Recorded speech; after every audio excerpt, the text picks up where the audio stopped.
प्रकार से ये जो घटना है वो कोई सामान्य घटना नहीं है। करीब करीब 4 दशक के बाद एक बार फिर से लोकसभा अध्यक्ष के सामने अविश्वास प्रस्ताव आया है और एक प्रकार से मैं ये भी कहना चाहता हूं कि संसदीय राजनीति और ये सदन दोनों के लिए ये अफसोसजनक घटना है, क्योंकि स्पीकर जो होते हैं वो किसी दल के नहीं होते, सदन के होते हैं और एक प्रकार से सदन के सभी सदस्यों के अधिकार के वो संरक्षक भी होते हैं। उनके सामने अविश्वास प्रस्ताव कोई साहजिक घटना नहीं है। फिर भी 10 घंटे तय हुए थे मान्यवर, 10 घंटे से ज्यादा चर्चा हुई है। लगभग 13 घंटे तक सदन इस पर दोनों पक्ष विपक्ष दोनों की ओर से चर्चा की और 42 से ज्यादा सांसदों ने इसमें हिस्सा लिया है। मान्यवर, मैं पूरे सदन को बताना चाहता हूं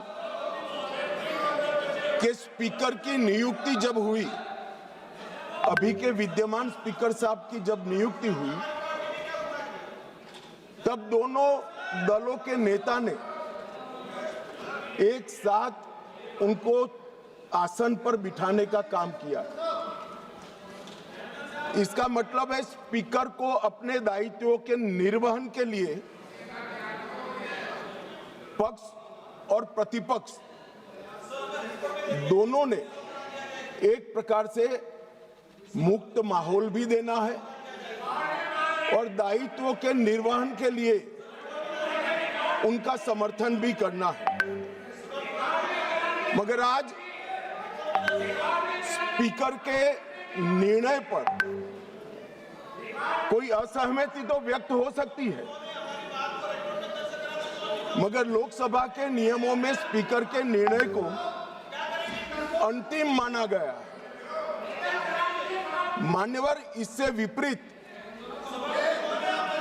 विपक्ष ने स्पीकर की निष्ठा पर सवालिया निशान खड़ा किया और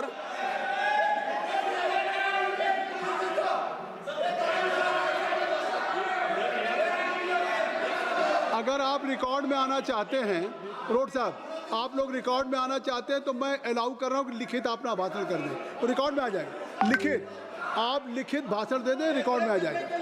अभी जब तक गृह मंत्री जी बोल रहे हैं आप लिखित दे देंगे। गृह मंत्री जी अब हो गई, आपको ले करने के लिए परमिशन दे दिया इंजीनियर साहब, ले कर दीजिए। ठीक है, बैठिए। राजकुमार हो गया भैया, सुन लिया, देख लिया सबने। मान्यवर, ये लोकसभा भारत के लोकतंत्र की सबसे बड़ी पंचायत है और न केवल भारत, दुनिया भर में हमारी लोकतंत्र की एक साख बनी है, प्रतिष्ठा बनी है और पूरी दुनिया ये लोकतंत्र की प्रतिष्ठा को स्वीकार करती है। जब इस पंचायत के मुखिया पर, इसके अभिभावक पर, उसकी निष्ठा पर सवालिया निशान लगता है तो केवल देश में नहीं, पूरी दुनिया में हमारी लोकतांत्रिक प्रक्रिया पर सवाल खड़े होते हैं। इसलिए आमतौर पर कभी स्पीकर के सामने अविश्वास प्रस्ताव नहीं आता है। चैम्बर में जाकर उनसे बात हो सकती है। स्पीकर दोनों दल को सदस्यों की संयुक्त बैठक भी बुलाते हैं, उसमें मध्यस्थता भी करते हैं और सारे इश्यू रिजॉल्व होते हैं। मगर यहाँ अजीब दृश्य खड़ा हुआ है। चैम्बर में जाते हैं तो स्पीकर साहब की सुरक्षा को चिंता और न हो इस प्रकार का माहौल खड़ा कर दिया जाता है। इससे शर्मनाक कोई चीज नहीं हो सकती। अब किस प्रकार की व्यवस्था चाहते हैं? स्पीकर का पद पार्टी से ऊपर उठाकर संविधान ने स्पीकर के पद को एक प्रकार से मध्यस्थी की भूमिका में रखा है।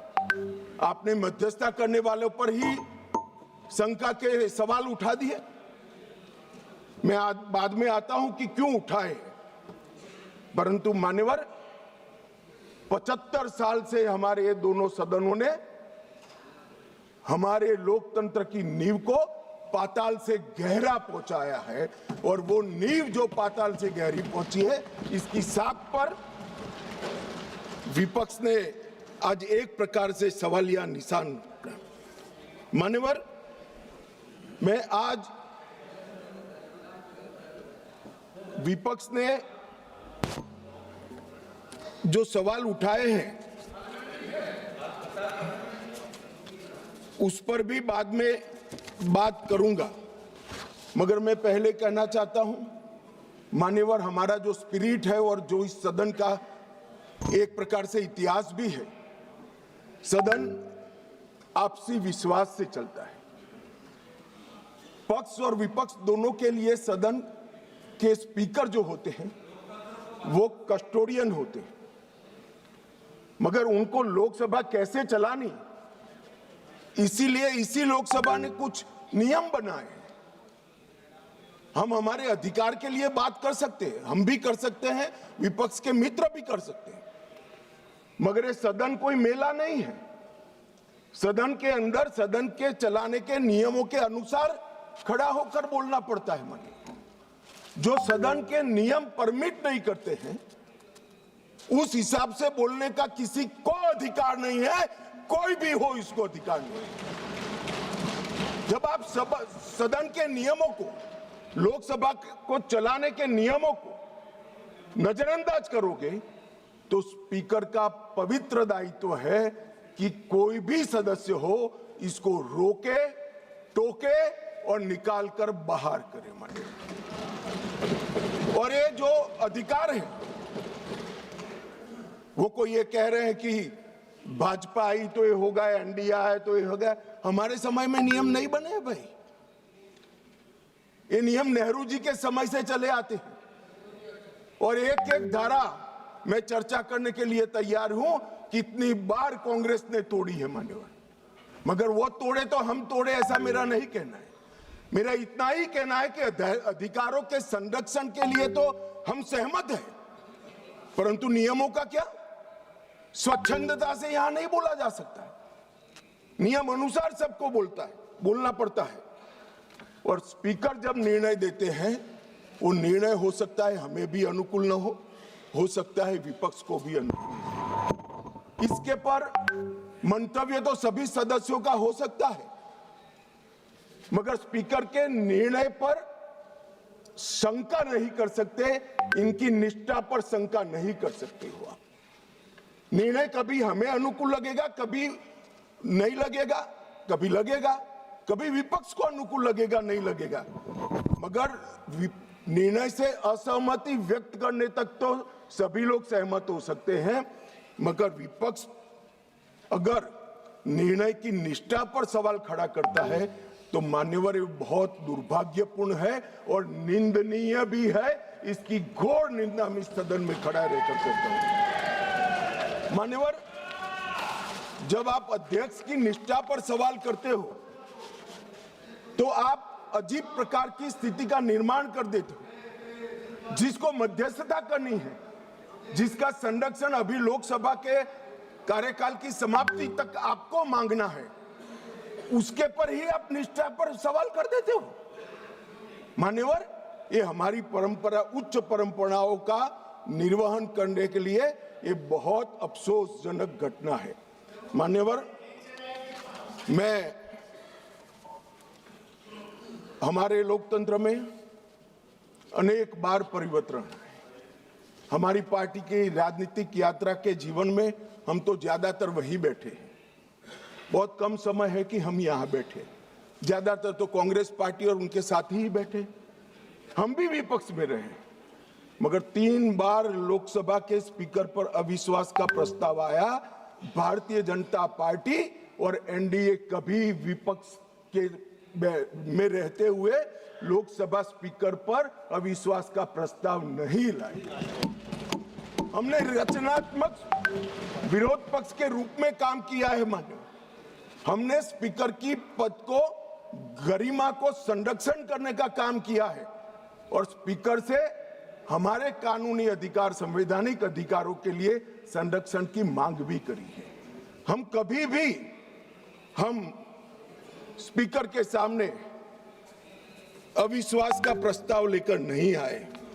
मान्यवर, अब तक 3 प्रस्ताव आए। 54 में जीवी मावलंकर जी के खिलाफ सोशलिस्ट पार्टी लेकर आई। 66 में सरदार हुकम सिंह जी जो तत्कालीन लोकसभा के अध्यक्ष है उसके सामने समाजवादी पार्टी लेकर आई और 87 में श्री बलराम जाखड़ के खिलाफ कम्युनिस्ट पार्टी ऑफ इंडिया लेकर आई। और ये सारे कमोबेश आज किसके साथ बैठे हैं? यूपीए में अंदर है मान्यवर, एक घमंडिया गठबंधन के सदस्य हैं और आज कांग्रेस पार्टी लेकर आई है, सबने समर्थन किया है। कभी भी स्पीकर की निष्ठा पर आशंका नहीं करना चाहिए, ऐसा मेरी पार्टी का बहुत मजबूत और स्ट्रॉन्ग मत है, हमारी मान्यता है। और ये तीनों जो प्रस्ताव थे ये ध्वनि मत से एक प्रकार से खारिज कर दिए। मान्यवर, आज जब मैं यहाँ खड़ा हुआ हूं तब राजनीतिक आरोप एक भी नहीं करूंगा, करे हुए राजनीतिक आरोपों का जवाब जरूर दूंगा, कस कर दूंगा, परंतु मैं राजनीतिक आरोप एक भी नहीं करूंगा। मान्यवर, हम सब स्पीकर के महत्व को जानते हैं। लोकसभा के अध्यक्ष विधायी न्यायशास्त्र के सर्वोच्च न्यायाधीश होते हैं। उनके कार्यवाही के बारे में करे हुए फैसलों में सर्वोच्च अदालत भी दखल नहीं कर सकती। मान्यवर, ये प्रोटेक्शन उनको संविधान ने दिया हुआ है और वो इसलिए दिया है कि स्पीकर निर्भीक रूप से अपना काम कर सके और अध्यक्ष का प्रथम कर्तव्य होता है कि व्यवस्था और शिष्टाचार को बनाए रखना। दूसरा कर्तव्य है सभी को मौका देना और न्यायपूर्ण व्यवहार करना। परंतु प्रथम कर्तव्य क्या बताया गया? प्रथम कर्तव्य बताया गया कि यहां पर व्यवस्था और शिष्टाचार बता देना, बनाए रखना। अब शिष्टाचार क्या होता है? शिष्टाचार ये है मान्यवर कि ये लोकसभा, ये सदन चलाने के नियमों के अनुसार चले।